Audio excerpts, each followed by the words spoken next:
يا إمام الرسل يا سندي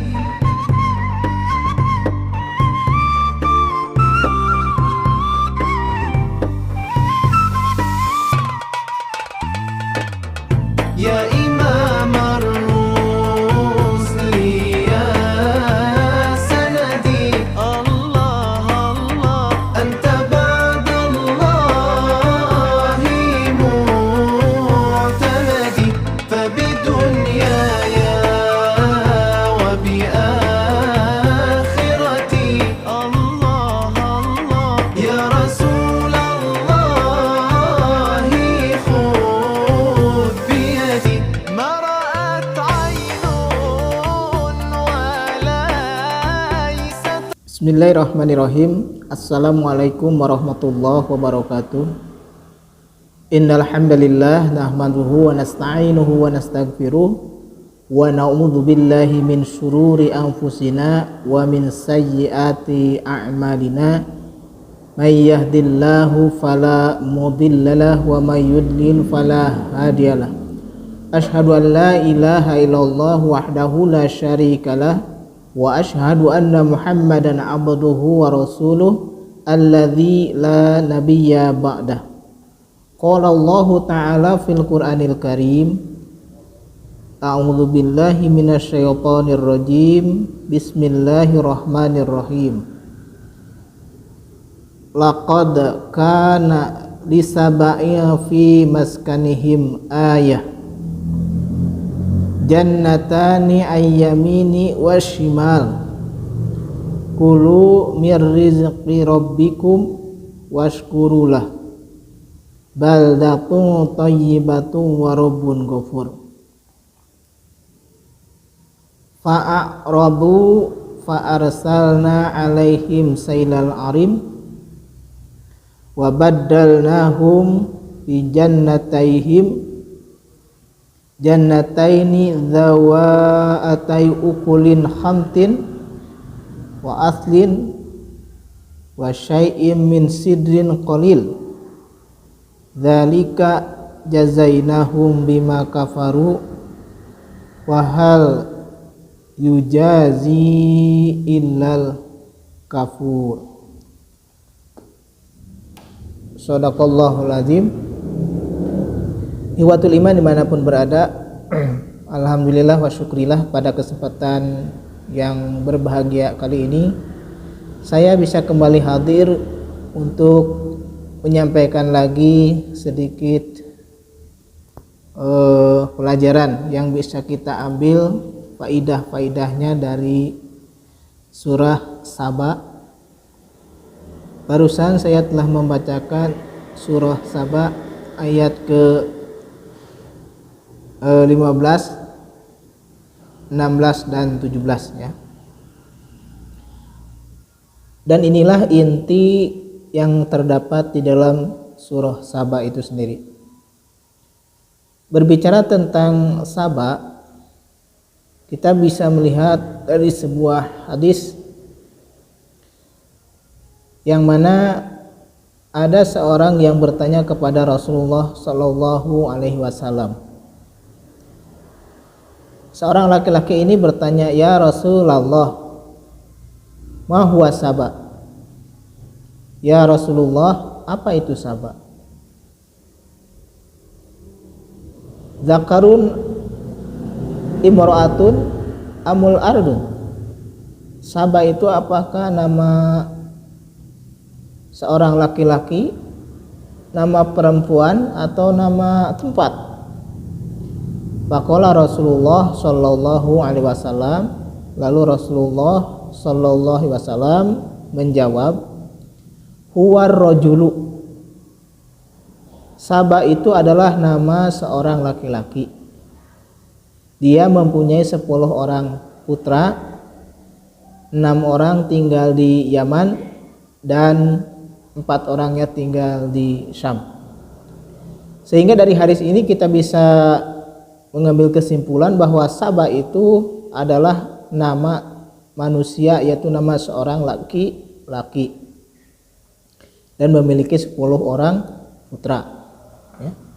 Nah kemudian dalam sejarahnya Saba ini suka diidentikan dengan nama suatu negeri yang disebut dengan negeri Saba, ya. Karena memang Saba itu sendiri dia seorang raja, ya, seorang penguasa di Yaman pada waktu itu, sehingga daerah kekuasaannya atau negeri kekuasaannya itu terkenal dengan istilah negeri Saba. Padahal Saba itu sendiri adalah nama seorang laki-laki, gitu ya. Nah itu sejarah tentang masalah nama Saba. Adapun pelajaran yang bisa diambil dari kisah Saba ini yang disebutkan di dalam surat Saba itu sendiri ayat ke 15, 16 dan 17 adalah bahwa negeri Saba itu dulunya adalah negeri yang Allah katakan baldatun thayyibatun warabun ghafur, sebuah negeri yang paling baik. Baldatun thayyibatun, negeri yang paling baik, warabun ghafur, dan Tuhan mereka itu adalah Tuhan yang Maha Pengampun. Imam Ibnu Qayyim Al-Jauziyah di dalam kitabnya Zadul Matsir, beliau menjelaskan tentang gambaran negeri Saba, gitu ya. Ada beberapa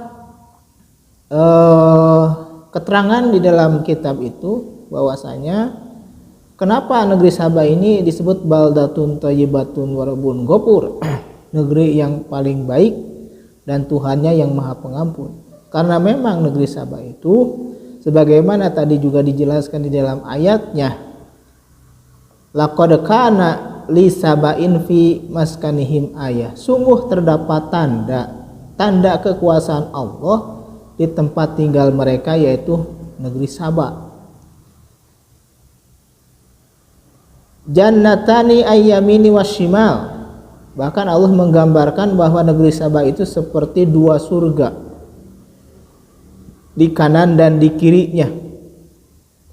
Maka Ibnu Qayyim Al-Jauziyah di dalam kitab Zadul Matsirnya mengatakan bahwasanya negeri Saba itu seperti halnya surga. Dia mengatakan, ya, di negeri Saba itu ja'alallahul hawa an-naqiyah, Allah menjadikan udara di negeri Saba itu naqiyah, itu sangat bersih sekali, sejuk, bersih, sehingga saking sejuknya, saking bersihnya udara di negeri Saba itu bisa membunuh kutu-kutu atau kuman-kuman, bakteri, sehingga kalau ada orang asing yang masuk ke negeri Saba kemudian di bajunya atau di tubuhnya ada kutu, maka akan mati kutu itu. Ini saking bersih udaranya, al-hawa'u an-naqiyah.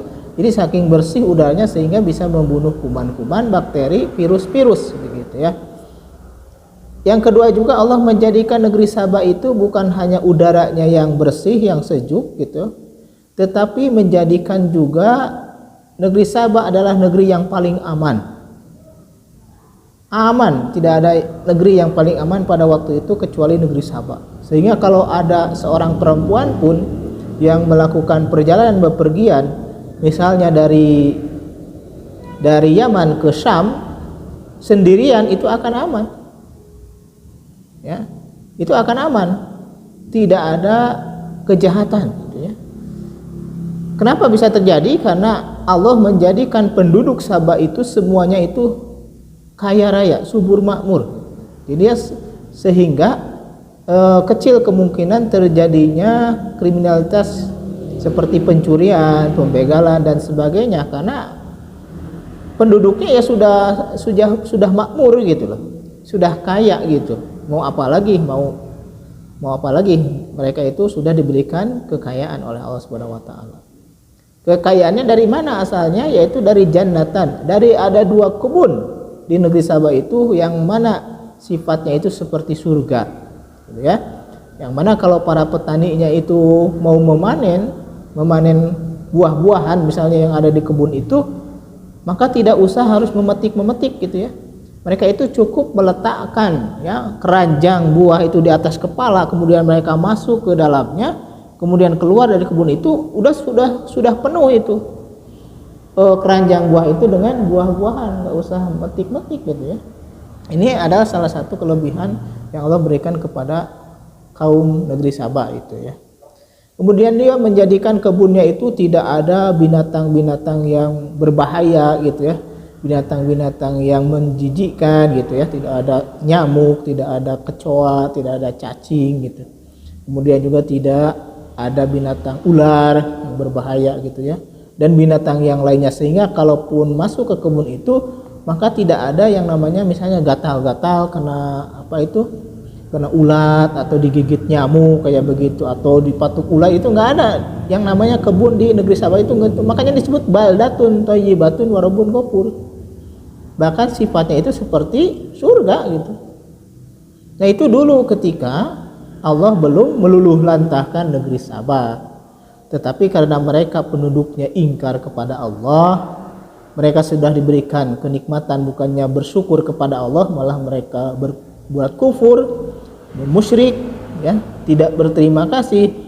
Akhirnya Allah pun menghukum mereka dengan meluluh lantahkan negeri Saba. Dan itu ada di dalam ayat yang ke-16-nya. Fa'aradu fa'arsalna alaihim sailal arim wa baddalnahum bijannataihim jannatani dawa atai uklin khamtin wa aslin wa syai'in min sidin qalil. Lalu mereka para penduduk negeri Saba itu berpaling ya, kufur nikmat, bahkan berbuat musyrik, menjadi penyembah bintang-bintang, bulan, matahari gitu ya, kaum negeri Saba itu. Akhirnya Allah fa'arsalna alaihim sailal arim, Allah pun mengirim banjir yang sangat dahsyat dari jebolnya bendungan Ma'rib yang mengaliri kepada dua kebun itu gitu ya. Kemudian Allah mengganti kebunnya yang asalnya subur makmur itu dengan dua kebun yang tidak memiliki buah-buahan. Jadi pohonnya itu hanya tumbuh 3 pohon yang disebutkan. Yang pertama khamtin, aslin, dan sidrin. Ketiga jenis pohon ini tidak menghasilkan buah. Pohonnya tinggi gitu, nggak ada buahnya ya. Bahkan kalaupun ada buahnya itu nggak bisa dikonsumsi, nggak bisa dimakan itu. Ini sebagai hukuman dari Allah untuk kaum Saba yang berpaling dari Allah Subhanahu wa taala. Maka pelajaran yang bisa kita ambil dari surah Saba ini adalah hanya satu saja. Kalau kenikmatan yang Allah berikan kepada kita tidak ingin diganti dengan musibah, dengan bencana, maka jangan kufur nikmat terhadap Allah. Jadilah orang yang pandai bersyukur atau berterima kasih kepada Allah Subhanahu wa taala atas apa yang telah Allah berikan kepada kita. Jangan melihat besar dan kecilnya, jangan melihat sedikit atau banyaknya. Sedikit, banyak, kecil, banyak gitu ya, sedikit, besar, itu semua pemberian dari Allah, dan sudah sewajibnya kita berapapun yang Allah berikan itu mengucapkan rasa syukur, berterima kasih, minimal dengan mengucapkan alhamdulillahirabbil alamin. Maksimalnya kita melaksanakan segala perintah Allah dan meninggalkan segala apa yang dilarang oleh Allah Subhanahu wa taala, itu sebagai bentuk syukur yang paling maksimal.